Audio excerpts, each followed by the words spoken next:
love one another, the podcast.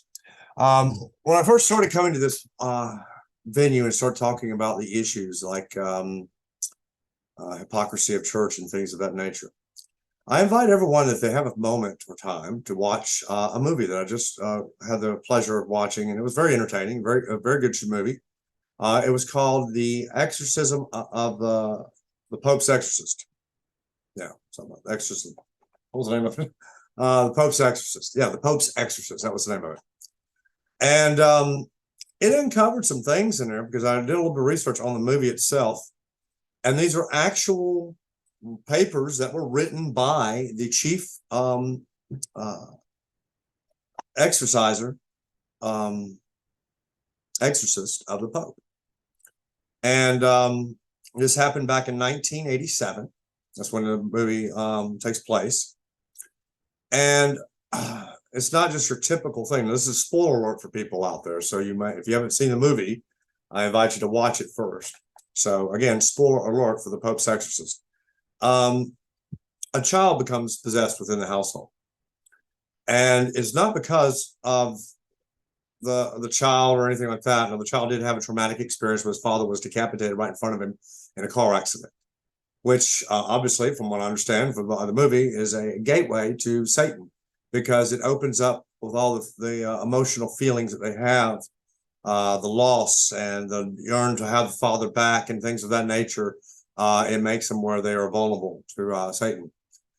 So if you have loss, I suggest you make sure you get help for it and everything else. Don't let Satan in because of that. But the whole thing about the movie was what they uncovered at the household. This household was the site where it was in Spain, and it was a place that had been sealed up by the Vatican to hide it, to hide the history of it, where the Pope's exorcist at that time had became possessed by the devil. And this was a precipice of why the Spanish Inquisition took place. You know, we talk about the devil is alive, the devil is always in these things and stuff like that. The devil was in the church at that time. The devil had gotten his way into the church and created a holy war against heretics ran by Satan. He wanted to make people hate God, fear God, to where they didn't want to be a part of him anymore because of all the death and torture and everything else. These are not normal practices of Christianity faith. You know, we don't torture you to make you want to believe in God.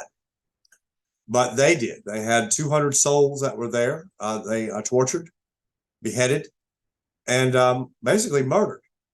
And the reasons that from what I gather from the movie, the main reason was because the devil was within the church. He had infiltrated high figures in the church and began to rule that way. When they figured out what was going on, he had to be exorcised. And they sealed it up. Well, when they were doing the construction of the home and everything else, they released the demon, of course. And that's where your plot line ends. You know, it begins with the kid getting it and everything else and all that stuff. So that right there within itself shows that what I'm telling people today, if the devil is alive within the Christian churches, is truer than you could ever imagine. The devil has infiltrated our churches because he wants us to focus upon the volatile, the weak. He has a heavy focus in his time frame for LGBT, which only make up 1% of the population, and only half a percent of that is transgender. But yet they're the problem for everything. I'm not sure why the devil wants to focus on this, because somebody's got to be the bad guy. But like he said in the movie, it's about deflection. It's about distraction. It's about doing the deeds that you need to be done elsewhere while having people focus on one other thing. And right now, the devil's got people focusing on drag queens, transgenders, and LGBT as a whole. Now, I understand to preach against sin. That's what a preacher should do, preach against sin itself. but not by ostracizing a certain group of people almost every sermon, by calling them out and singling them out and making them feel like nothing. Telling people they're the reason for all the damnation, like Pat Robertson used to do. You know, it says in the Bible, you know, they're not supposed to take anything, and they're supposed to live free and not make wealth their main goal. But we see they all had their lives, 12 houses and stuff like that. And people continue to give and give and give because people want so badly to believe in God or believe in something more, especially senior citizens. The reason for the high senior citizen payouts is because simple. I mean, they're close to death and they want to get right with Jesus. But we have to focus on this and be aware of it. Be aware where there is devil is at work. He doesn't use, even though people still mutilate, kill, behead, all things that happens over in Middle Eastern countries to homosexuals. But we use a different form, propaganda, social media, all these other forms to ostracize them and make them into demonic people when they're not. They're innocent people that have done nothing wrong, you know, and God made them who they are. There's no doubt in my mind about that because God made me who I am. And God gave me this purpose of this message to be giving to people on this podcast. Because we've got to call out sin where it is. And I call out people that are fake, people that are not wolves in sheep's clothing. We have a lot of that at the pulpit right now. And I ask that each and every one of you out there, if you do attend services of faith, be weary. Listen to the sermon. Listen to what is being said. Listen to what you are hearing. And if you hear to cast people out, that people are damned to hell, that they're unforgivable, that they are the scourge of all mankind, that they are an abomination, that they are unworthy of God's love, that they are to be cast out, that they are to be put to death. Any of those things that you hear are not the teachings of Jesus Christ. Jesus told us to love one another as he loved us. And his examples while here on earth showed just that. He didn't have anyone stoned. He didn't have anyone put to death.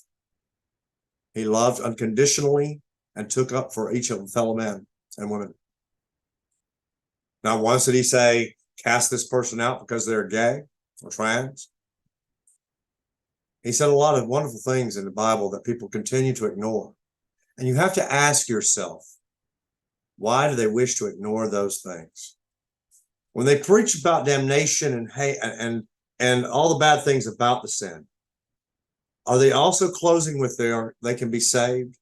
They are God's children. We are to love them. We're to lift them up. Do they do those things? If they do those things, then they're most likely people of God.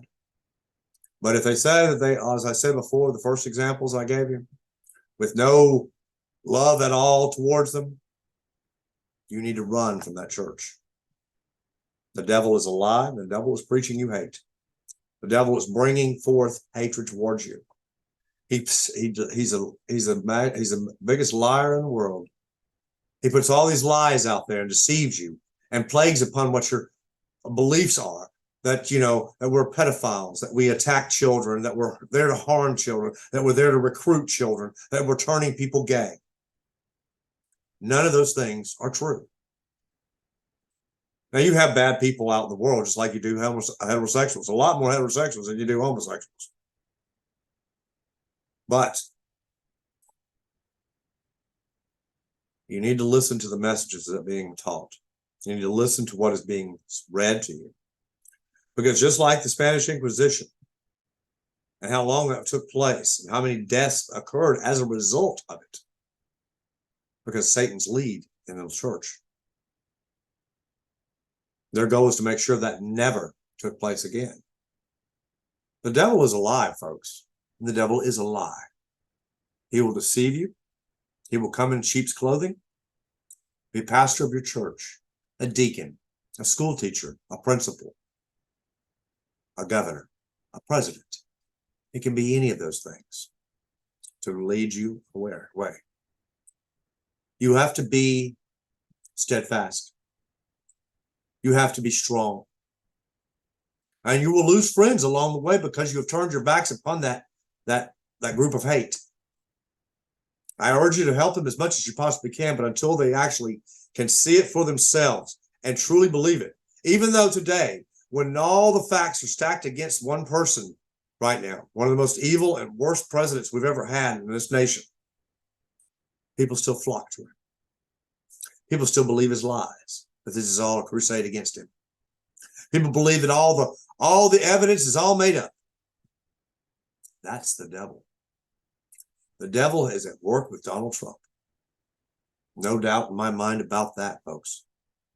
And all you so-called Christians that back him, I pray for you. I hope you find truth. I hope you find peace, because it's very hard to come back from this. We've talked to people that have been part of the QAnon groups and stuff like that have been sucked in, and how difficult it was for them to transition from that life back to normality. Where somebody said on the news the other day, there needs to be a deprogramming of some many millions of people, because they've all bought the bullshit. They've all bought the lies and everything else, and now they're stuck. They're stuck in this belief that no matter what they say, no matter how much evidence you show, no matter what you prove, they will never see anything different but what he says, because he is a wolf in sheep's clothing. Not a very handsome sheep, but whatever. The devil is alive right now with Ron DeSantis, a person that preaches even worse than Donald Trump. He's worse than Donald Trump. He's actually a Hitler, a possible future Hitler. And if you want to elevate this person to the next level, I mean, folks, you're asking for the destruction of our lives.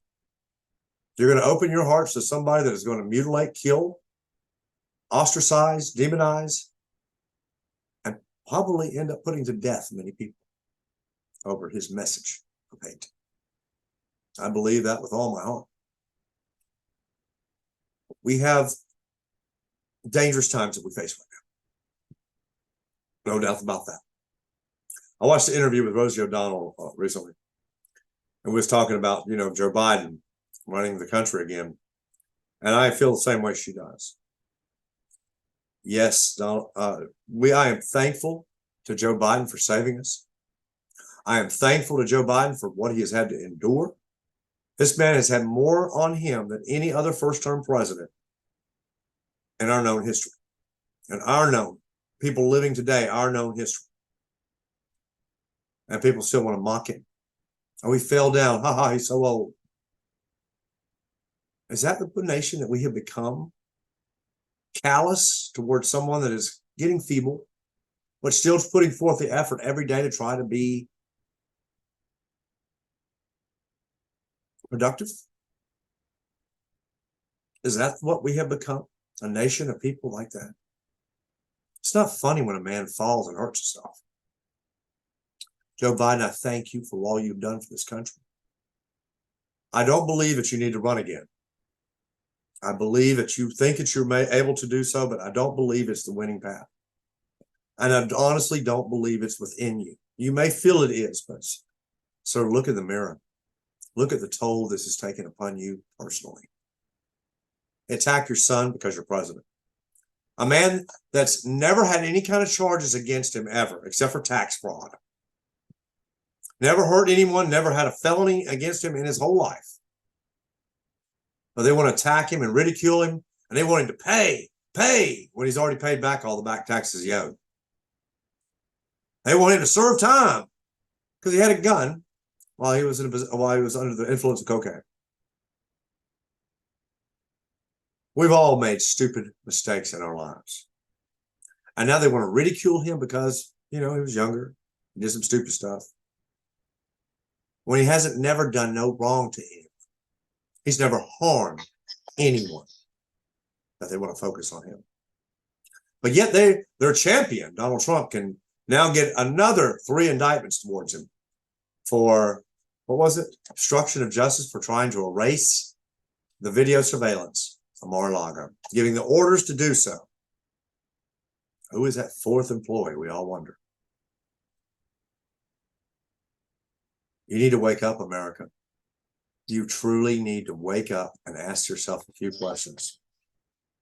Am I in a cult? Am I part of a cult, for one? Because you are if you follow Donald Trump religiously. Are you blinded by the truth?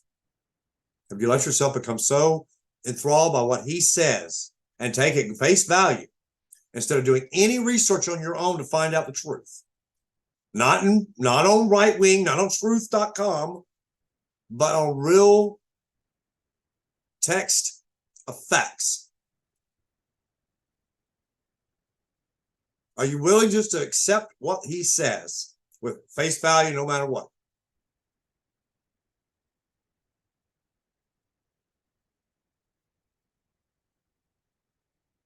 We really need to ask ourselves those questions, because you are part of a cult. It's been said many times, but you don't want to hear it. You love it. You look, when I watch the interviews with people that support Trump, you look mad. Not mad as in angry, but mad as insane.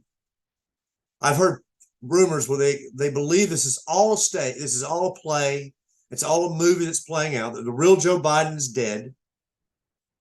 These are the things that they say at these conventions. This is not made up. This is true beliefs. And Donald Trump is going to come in and save the day. He's really the president, though. That's what they say. He's really the president, but they had to put Joe Biden up there for the stage. So he's dead, really. He's done. Listen to what you're saying. You have become so possessed by the devil himself. You're all possessed. And it needs more than a reprogramming. There needs to be an exorcism of this nation. Honestly. I urge each and every one of you to pray. Don't pray about Donald Trump. Pray for yourself tonight, that you will be open, that your eyes will be opened, that the truth will be shown, and that you can end this nightmare once and for all. The devil is within everything that we see today. He's within the churches. He's within the politicians. I used to be in the White House, but luckily we revolted back and took him out. But you still support him today after he led an insurrection that took 4 lives. I can't understand. I'm a sane man. I just can't wrap my head around why you believe these things continuously. I've had to let a lot of friends go. Good people I loved and cherished. But when they became consumed by this, it was too much. I hated turning my back on them, but I could no longer let them pop up with their comments. There's just idiocracy of them. And they attacked me. And attacked me. Tell me I'm wrong, I'm lying. This is what the coronavirus really is. This is what's really in the vaccines. I hope Joe Biden has a change of heart and decides to do the thing that is right. I know he wants to. I think the main reason he wants to go again is for Kamala. To give her that fighting chance to be better. I'm not gonna lie, I'm disappointed in Kamala. I mean, she's a great speaker. She does what she's supposed to do, but I haven't seen anything great from her. Anything that just stands out and says, damn, you go, girl. I haven't once. Not really. I wish I could say that. I do, honestly do. But I haven't. And Joe Biden, we love you, but it's time to step aside. Do what is right for America, and do what is right to make sure that we don't set ourselves back another 50 years by re-electing Donald Trump, or worse, Ron DeSantis as our next president. I need you people out there to open your eyes. I need you people to Focus. Find the facts. Don't become lazy and ill-advised. Know what you're talking about before you open your mouth. Read something. Now, I told you before, God expects us to continuously be learning to love better, to be better, and to help do what? Better mankind. Not to hinder it, not to hurt it, not to ostracize or segregate or discriminate. Those are not the things of God. Those are the things of the devil. And when you continue to ride that campaign and ride that pony, you're condemning your souls to hell. I'm begging you, folks, for your soul's sake. Get right with Jesus. End the hate and love one another. I'm Jeremy Hobbs. Thank you for watching. We'll see you again next time.